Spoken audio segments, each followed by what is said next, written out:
Let's look at a fairly simple model of an organism that you probably know very well, the toad. In this curriculum, we are using two ways to express population models. One is a spreadsheet, and the other is a bubble or transition diagram. The transition diagram is based on the kind of data that are represented in our spreadsheets. In this way, it's a kind of summary. So what are the elements of the transition diagram?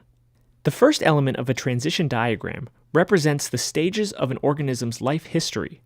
Each life history stage is represented as a circle or some other simple shape. In the case of our toads, there are not many bubbles. For the purpose of this demonstration, we will say that there are 4. The first stage represents the egg stage. The second bubble represents the tadpole stage, when the little toad has just hatched from the egg and is living as a free-swimming form with no legs and with gills underwater. The third stage we will call juveniles, and this represents the miniature toads that have left the water, lost their tails, grown legs, and are now foraging for themselves on land. The fourth stage we will call adult. These represent individuals that have lived long enough and reached a sufficient size that they are now able to reproduce and contribute to the next generation. The next element of the transition diagram is an arrow from one stage to another, which represents the probability of making the transition from one life stage to the next. Note that from the adult stage, the arrow that goes forward does not go to death, but to reproduction, or making an input back to the first stage. This reproduction arrow represents the average number of offspring that an adult will contribute to the next generation.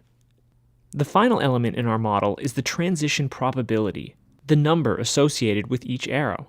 This means what proportion of all the individuals in one stage survives to the next stage.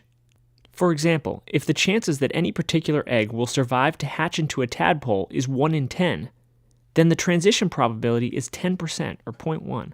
If we know the starting population of eggs at a particular year, and this transition probability, we can predict how many tadpoles we expect to be produced that year from those eggs.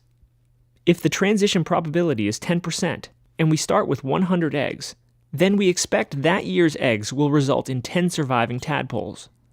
If on average 4 out of 10 tadpoles survive to juvenile form, then of the original 100 eggs, we will see 4 juvenile toadlets.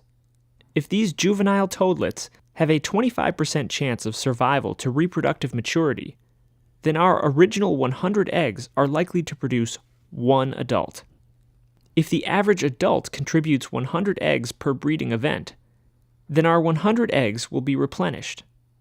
But what will the long-term outlook be? Which of the stages is most vulnerable? If you wanted to increase the chances of toads surviving in this population, where would it make the most sense to increase numbers? Using a transition diagram such as this one can be a valuable tool for understanding how a population may develop under various conditions. As with other scientific models, the transition diagram is built on data and is then used as an investigative tool to deepen and sharpen our understanding of a system.